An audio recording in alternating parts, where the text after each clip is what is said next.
Well, thanks and welcome to join me. I'm Kejang Henry Timbe. For the 6:50 news, let's flag off with our top stories.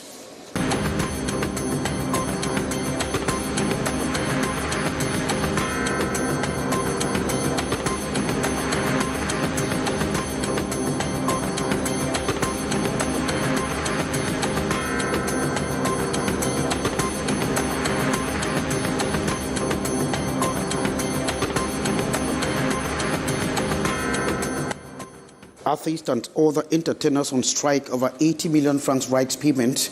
The card-carrying entertainers orchestrated a strike beginning December 27 at the headquarters of the Cameroon's Autos Rights and Neighboring Rights Commission in Yaoundé. And in Banganté, residents expressed indignation over snail-pace development despite the rich cultural heritage and economic potentials of that town.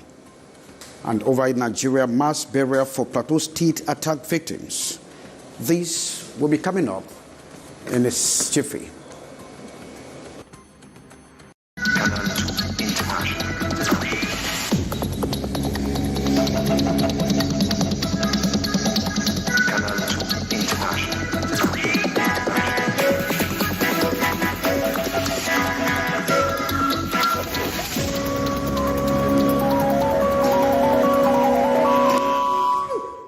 Welcome, I'm Kejang Henry Timbe. You can hook up with us on our social media platforms, YouTube, as well as on Facebook, on Canal International. And some entertainers, comedians, and dancers, as well as other entertainers, this morning stormed the headquarters of the Cameroon's Autos and Neighboring Rights Association or Commission to ask for outstanding rights. They are decrying the non-payment of 80 million CFA francs that have been placed at the disposal and still in the keeping of the Rights Commission. Now let's move to the correspondent, Hyson Chia. Their patience is fading out as they keep waiting for their autos rights. Comedians, music artists and interpreters, instrumentalists, producers and dancers demanding to be paid. The money who is for the SCDV is collected. The money is there, but they decide not to give the money to the members, you see, and they did it twice. So today we are here just to say that we need our money. But the member of our sociaux decided not to go to work today. So I don't I think the point is simple, because they can just stay there and try to listen what we want to explain to them. But who to do the distribution is a stumbling block, given that the committee in charge is illegitimate at the moment. No, the point is that we can't possibly share money now. Everything has to be. First of all, when nothing is drawn to clarity, well, how could we? Logically, money cannot be shared to people unless we are sure that everything is now clear. There's no term of office, officially speaking, now. So we have to make, first of all, some kind of election. The agitating camp attributes it to bad faith, given that other departments have already received their rights from the different commissions. You have two societies who are in the same situation, but they decide to give to one and not give to another. So it's just unbelievable. Aside the demand, they equally came with proposals to resolve the situation. They can create a commission who can share that money and make a kind of a report in such a way that everybody of the SAD, they have their money. The package to be shared to over 6,000 artists stands at about 80 million CFA francs, as explained this December 27 by the members. And let's talk some Christmas news, as the markets are still flooded with Christmas gadgets and ornaments. Now, these items that are highly demanded during such periods are still much in the shops and supermarkets. Ambo Gladys Diban went down town dweller in some of the business conglomerates to find out what becomes of these ornaments. December 25th has come and gone, but Christmas celebration is yet to end in some families. Parents still holding on to the tradition of giving Christmas gifts to their kids days after the D-Day, like this man and many others in the market this December 27 to purchase Xmas toys for their children. I came to get a toy for my little girl. I didn't have time to do it before. Disons que j'avais déjà commencé parce que nous sommes pères de plusieurs enfants. Donc on I had started with the little children. Now I am buying gifts for the bigger Nous ones. cherchons les cadeaux pour les plus grands. Many couldn't organize their Christmas tree feast. Now they are buying items to organize after Xmas.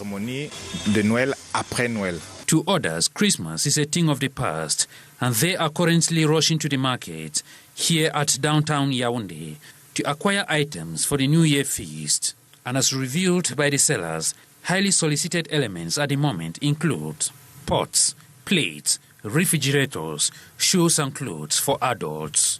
And with barely 4 days to the new year, business persons have equally adopted strategies like price discount to be able to massively sell out seasonal goods. Well, thanks very much, Hi Cynthia. Sorry for that mix-up there. Now let's get to Ambo Gladys, who tells us that the markets are still flooded with Christmas gadgets and ornaments. And so these items that are highly needed are still stocked in shops and supermarkets. What becomes of these items? Ambo Gladys went downtown some of the business conglomerates to find out. Markets in Douala, Cameroon's economic hub, still inundated with toys and decorations. It is a seasonal, fast turnover business for retailers, but they say these toys and Christmas decorations have been begging for buyers this season, and they are left with excess stock. What then becomes of these unsold toys and Christmas decorations? Business has been slow. We have not been able to sell due to constant threat from council agents who wants us to leave this place at Douche Aqua. However, we will keep selling the toys and decorative items until January 1 before we store them in the warehouse until the next Christmas season. We usually sell excess at giveaway prices. This year, we are left with excess stock. Council agents have been on our neck to leave this place. That is why we will be forced to sell them at giveaway prices. Auctioning these products is another option for retailers who say, in spite of social decision, parents still complain of financial constraints. If we succeed in selling at the cost price, we will auction the excess and keep the rest for the next season. There has been no market this year. Parents have been complaining of financial constraints. According to retailers, house decorations are the most demanded items this Christmas. Since it is end of year, all parents are making an effort to decorate their houses to attract the attention of children. The most demanded toys this year were vehicles for boys and dolls and kitchen utensils for girls. However, some parents are still visiting the markets to buy toys for their children, just like this man who is bent on satisfying one of his children who preferred the toy he bought for his sibling. The retailers hope now rely on such customers. And despite its rich cultural heritage and economic potential, the town of Banganté remains lagging in basic infrastructural development projects as well as inadequate public service facilities. And so residents of that town have expressed indignation over the lack of these basic facilities. Kizi Kiga report. Lack of roads, equipment in health centers, school infrastructure, and the glaring lack of potable water are some of the needs of the population of Banganté. What we, the bike riders, are asking for is good roads. When there is an event there at the council, we suffer a lot. Inside the quarter, it is even worse. We cannot carry more than one person per bike. There are lots of potholes everywhere. In my own quarter, we have never had calm water. We are at Block 5. Water has never been here. We only struggle to dig wells, and we all know that it is not clean water. To achieve this, a budget of 1,170,950,000 francs CFA, balanced in sum and expenditure, was voted for the councillors for the 2024 financial year. Priority will be to rehabilitate roads leading to mainland Bangate, strengthening the technical platforms of health centers for better care, and relocating travel agencies. The population needs help at all levels, in health, education, roads, in fact, in all aspects of life. The budgetary session took place under the supervision of the Senior Divisional Officer, Fonde Auguste Esomba, and chaired by Mayor Eric Aimé Niat. Thanks very much, Kizi.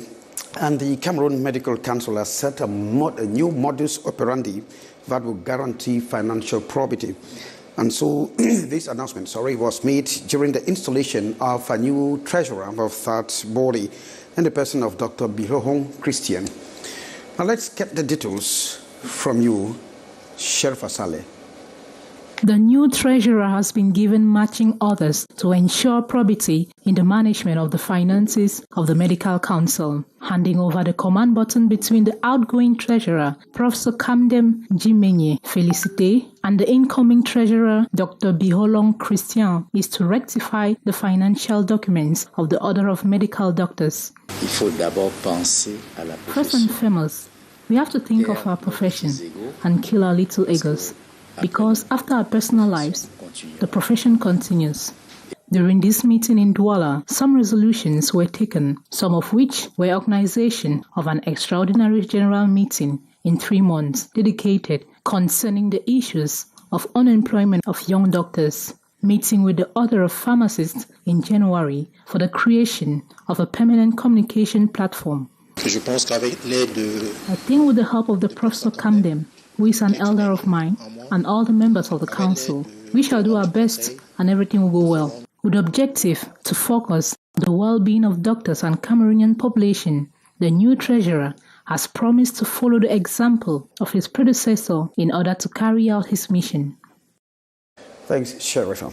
And the bookshelves in Cameroon have been enriched with one new publication, the 188-page book titled The Cursed Child, is that written by a journalist recently and has been launched in Bamenda, the chief town of the Northwest region. According to the author, Vuben Frederick of Sopekam, or Cameroon Tribune, the book is talking about the need for dialogue to solve conflicts in the country, wherever they find themselves. And so this book was launched despite its long-standing publication dating back since 1992, when Vuben Frederick was a young student at the university. Annie Collins is our chief correspondent in the Northwest region. A Bamenda-based journalist has underscored the importance of dialogue at the beginning of a conflict. Inspired by the 1992 post-presidential election upheavals in Cameroon, Fred Vubem, by then a second-year student in the University of Yaoundé, put together the 188-page book written in prose titled The Cursed Child. A curse, because normally, a curse is not a normal thing, it's an abnormality in a society.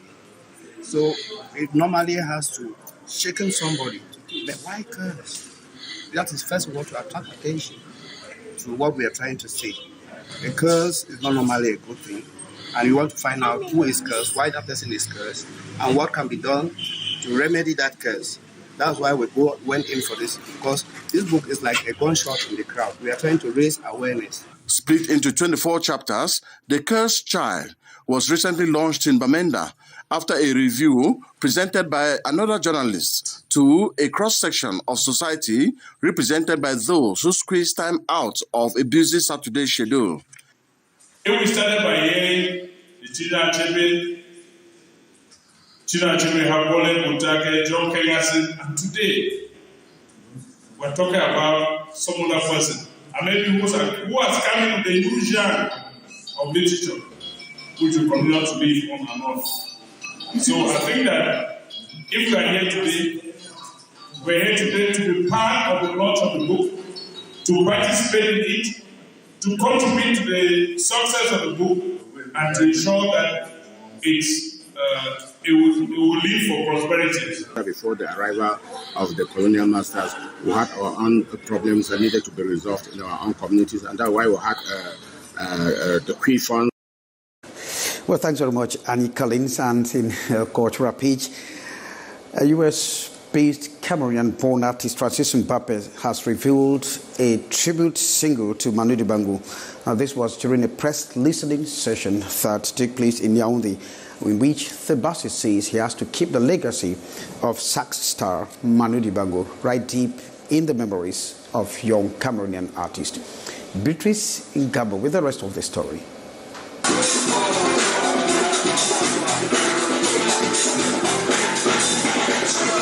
The memorial hit tribute single to Manu Dibango, replay of the Soul Makossa runs for 4 minutes 30 seconds. His deep acknowledgement of gratitude for the jazz lessons and spirit, which is now part and parcel of his life today. Tribute is personal first, and then it's to show to the people all over the world that this guy exists.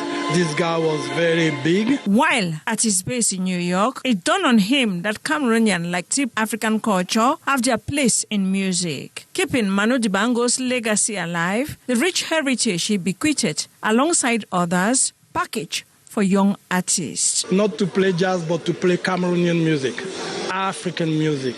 That's the key.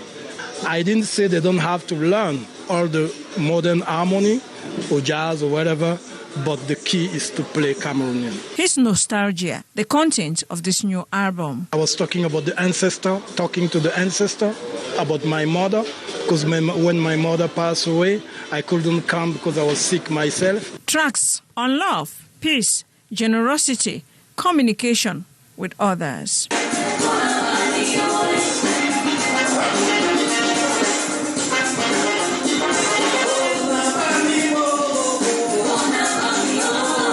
The content of the press listening session in Yaoundé was attended also by Johnny Earlwood. Francis Mbappe runs a music company, FM Groove Abroad, a song singer, producer, virtuous bassist, and more. He's home to impact.